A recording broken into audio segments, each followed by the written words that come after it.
Before CGI safety nets and before insurance companies were sued to oblivion, Hollywood had its wildest decade in the 90s with a whole row of action stars who would do, quite literally, anything for the shot. Stallone, Willis, Snipes, Van Damme, and other iconic actors made movies that would give a modern studio lawyer a stroke. I went back through the decade and selected 10 of them. The kind of action movies they flat out cannot make anymore, and the insane stories of how they got away with it. Number 10. The Last Boy Scout, 1991. Let's start with a movie that fires its biggest shot in the first 3 minutes. The Last Boy Scout opens on a rainy night football game. Half the stadium lights are dead, mud everywhere. And a running back, right before he gets tackled, calmly pulls a handgun out of his waistband, shoots 3 guys on the other team so he can score, crosses the goal line, and then turns the gun on himself. That's the cold open. No setup, no explanation. And the premise underneath it is even nastier. Gambling money has gotten so deep into pro football that players are being forced to throw games at gunpoint.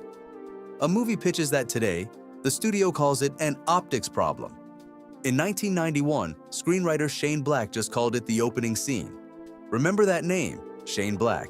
He's going to come back later, and he's going to do something even crazier. And here's the thing, it was a disaster to make. Willis and producer Joel Silver basically seized the set and threatened to fire director Tony Scott, who called it one of the worst experiences of his career. Willis and co-star Damon Wayans genuinely couldn't stand each other off camera, which, by accident, made their buddy cop friction land exactly as abrasive as it needed to. The first cut was reportedly unwatchable, and out of all that chaos came one of the meanest, funniest action scripts of the decade, where every line is either a joke or a dagger. The corrupt football angle? Honestly, hits harder now than it did then. Number 9. Under Siege, 1992. Now meet the patron saint of this entire list, Steven Seagal. Hold on to him. He's going to come back in a way you will not see coming. For Under Siege, the Navy gave the production access to 2 real battleships, including the USS Missouri, and not just any ship. The Missouri is the ship the Japanese signed their formal surrender on in 1945. A piece of living American history, handed over to a Hollywood action movie as a set. Why? Because the film was basically a 2-hour Navy recruitment ad, so they waved it through. Real ship, real naval hardware, real ship-to-ship maneuvering. After 9/11, that kind of access to active military hardware for a fictional movie? Gone. Never coming back. And here's my favorite part. The second battleship, the USS Alabama, is permanently parked as a museum in Mobile Bay. It doesn't go anywhere. So how do you make it look like it's out in the open Pacific?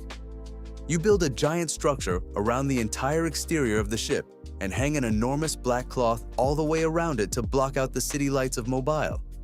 They filmed the whole thing inside a fabric bubble.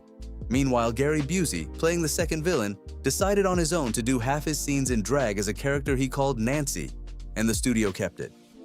This is Seagal's masterpiece, and it's not close. Director Andrew Davis, who'd make The Fugitive the next year, boxed him into a tight, contained thriller that forced some real discipline out of him, and Tommy Lee Jones as the villain is gloriously off his leash. Seagal had maybe 3 good years at the top. This was the peak. Number 8. Sudden Death, 1995. Sudden Death is basically Die Hard at a hockey game. And to sell it, the production did the most insane things physically possible inside a real building full of real people. They took over the actual Pittsburgh Civic Arena during the NHL lockout, packed it with thousands of real hockey fans as extras, and then, for the finale, they lowered a full-sized helicopter through a hole in the arena's roof. To do it, they needed the largest mobile crane in the entire United States, 1,100 tons, a 400-foot reach. They threaded a real helicopter down through the lighting trusses, past 15,000 evacuating extras onto the arena floor, where it exploded. 9 cameras rolling, and they did it more than once. Hundreds of emergency vehicles were parked outside on standby in case it all went wrong. But the detail that truly could not happen today is smaller and dumber and better. At one point, Van Damme fights the Penguins' mascot, a person in a full penguin costume, in the arena kitchen, and kills her by feeding her into an industrial dishwasher. And the production built that dishwasher as a working practical rig. A stunt performer climbed inside an operating industrial dishwasher chassis and got washed for multiple takes. so the shot would look real. There is no insurance policy on Earth in 2226 that covers performer inside the appliance. And that's the charm. This is Van Damme on pure instinct. No franchise, no pretension, just a man roundhouse kicking his way through a hockey arena while the vice president is held hostage upstairs. Gloriously preposterous, and so committed it loops back around to kind of perfect. Number 7. Executive Decision, 1996. Okay, remember how I told you to hold on to Steven Seagal? Here's the payoff. In 1996, Executive Decision was marketed as a Steven Seagal movie. He's the action star. He's the reason you bought the ticket. And then, about 30 minutes in, his character is transferring between a military stealth jet and a hijacked 747 when the docking sleeve fails, and he gets sucked out into the open sky at altitude and is just gone. Dead. The marquee star, in Act 1. The movie sold you Seagal and then handed you a Kurt Russell film with Seagal's corpse as the inciting incident. No studio today kills its top-billed name in the first 30 minutes. Nobody has the nerve. And it gets better, because Seagal hated this. He was told from day one he'd die, refused to accept it for weeks, argued his fans would never forgive it, and held up filming for days, until the director threatened him with a breach of contract lawsuit. The original death was even more brutal. His head was supposed to explode from the cabin pressure, and Kurt Russell says people still stop him to tell him they screamed in the theater when Seagal got pulled out of that plane. And once Seagal's gone, the movie's genuinely great. A tight, claustrophobic mid-air thriller with Russell doing real actor work. But it's on this list for the nerve of the gag. The 90s studio system would let a director play a long, expensive practical joke on the audience at a megastar's expense, and the crowd would love them for it. Try getting that approved now. Number 6. The Long Kiss Goodnight, 1996. 2 callbacks land at once here. The director is Renny Harlin. Keep him in mind, because he's coming right back at number 5. And the writer? Shane Black again. The same guy who opened The Last Boy Scout with a gunfight at a football game. So here's what Renny Harlin asked his 2 stars to do. Gina Davis and Samuel L. Jackson had to crash through a window into a frozen lake and fully submerge in water 37 degrees below zero. 5 times. The crew cut a hole in the ice and sank a hot tub beneath it so the current wouldn't drag the actors off and drown them, then smashed the reformed ice between every take. Jackson described it as a sledgehammer to the skull, times 20.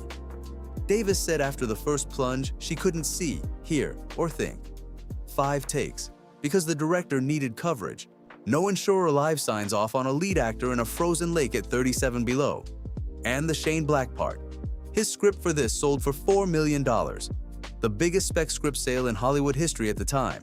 The studio paid record money expecting a crowd-pleasing blockbuster, and what they got was a pitch-black, genuinely subversive movie about a government-trained assassin hiding inside a suburban mom identity, with Jackson as the wisecracking sidekick who gets hit by a car roughly every 15 minutes. And it flopped, because in 1996, audiences weren't ready for a woman as the flat-out physically dominant action lead, brutal on her own terms, with the movie never once apologizing for it. Watch it today, and it plays like a franchise that should have existed and never got the chance. Davis is incredible in it. It was just early. Number 5. Cliffhanger, 1993. Renny Harlin, immediately again. Same director, back-to-back on this list. The man clearly had a death wish, and it wasn't always his own. Cliffhanger holds the Guinness World Record for the most expensive aerial stunt in film history. Here's what that money bought. A stuntman named Simon Crane was paid $1 million, and that million came straight out of Stallone's personal salary to perform a transfer between 2 planes at 15,000 feet. No net, no CGI, no safety wire. 1 shot. The stunt was actually illegal in Europe, where they were filming, so the entire production flew to the United States specifically to be allowed to do it. And here's the part most people don't know. It nearly went wrong. Crane misjudged his approach speed, slid right past the door of the second plane, and had to deploy his parachute to abort the whole thing. That's why, if you watch the movie, the shot cuts away right before he climbs aboard. The edit is quietly hiding a real near-death experience. That's not even the only accident they kept. The climactic helicopter explosion used a 2-story scale model, and during filming, the controlled detonation stopped being controlled. The miniature set burned to the ground in 8 minutes, and the heat got so intense it melted one of the cameras. Rennie Harlan looked at the footage of his expensive set destroying itself for real and put it in the movie. The climax of Cliffhanger is an accident nobody planned, and it all works because the film opens with real tragedy. A mountain rescue that fails in the first 3 minutes before there's even a villain. Stallone's commitment at altitude is real. The mountains are real. The cold is real. You can feel the weight of it, and that's something a green screen has never once manufactured. Number 4. Broken Arrow, 1996. The premise of Broken Arrow is, frankly, a Department of Defense nightmare. A rogue U.S. Air Force pilot steals 2 live nuclear warheads and holds a city for ransom. And the movie treats this not as a tense geopolitical thriller, but as a fun, slick action romp. Now here's the wild part. The government cooperated with the production.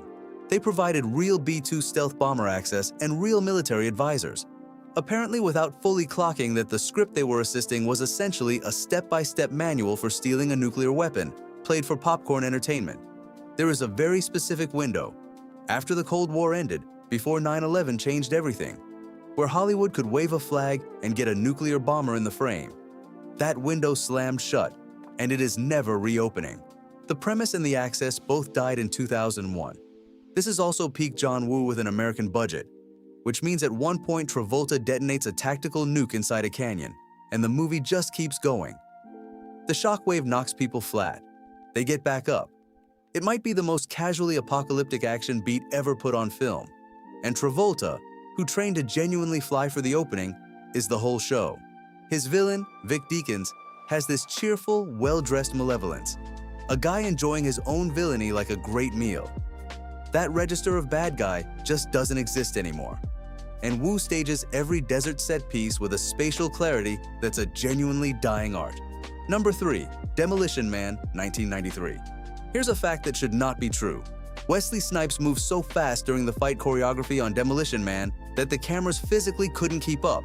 The 35mm film literally could not resolve his strikes at full speed, and several sequences had to be reshot because of it. And to make the hits land for real, Stallone wore actual ballistic body armor under his costume so that Snipes could strike him at full power. Not pulled punches, not controlled stage contact. Real, full-force blows absorbed by real armor plating. The insurer demanded a stunt double for Snipes' fight scenes. Snipes said no, so they quietly reshot several of them at night with a double behind his back. And now the fact that earns it the number 3 spot. Sylvester Stallone has said to GQ on the record that the 2 most dangerous stunts of his entire career happened on this movie. Not Rambo, not Cliffhanger, not 40 years of Rocky taking real punches. Demolition Man. This is the man who once let Dolph Lundgren hit him so hard in Rocky IV he ended up in intensive care. And he calls this his scariest shoot. That fact alone is the entry. But there's a second layer that's almost too perfect. The satire. This is a $60 million mainstream studio movie about a future where swearing is illegal, everything is sanitized, and Taco Bell won the restaurant wars.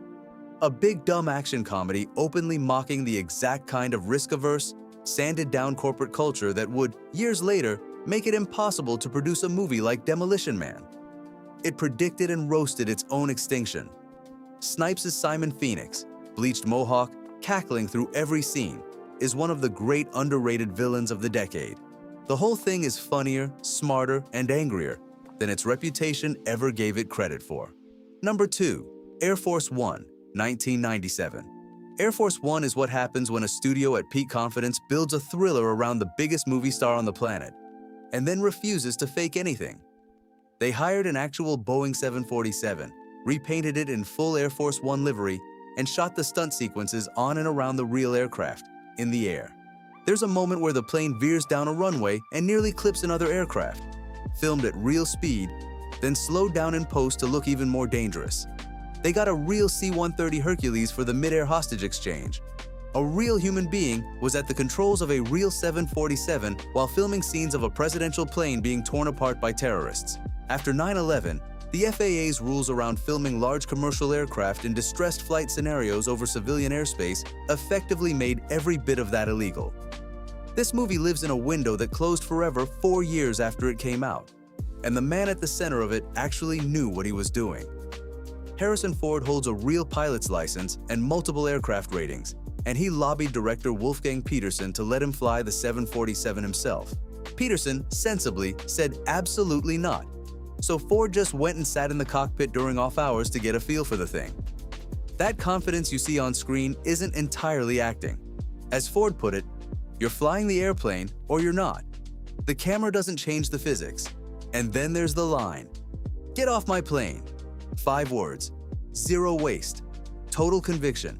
It's the cleanest action movie line of the entire decade.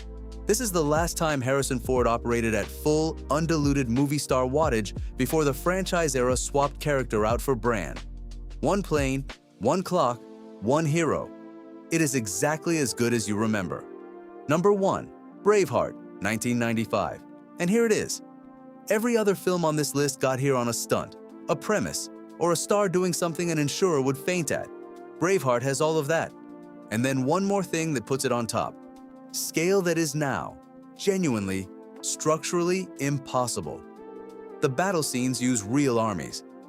At the Battle of Stirling, there are roughly 1,600 Irish Army reservists in the frame at the same time. Actual trained soldiers who could move in formation and be directed like a military unit, because they literally were one. The horses are real, trained to fall at a real gallop on real grass. The mud is real. The weapons made contact. A modern epic shoots this with 200 extras and multiplies them on an LED wall, and it looks seamless.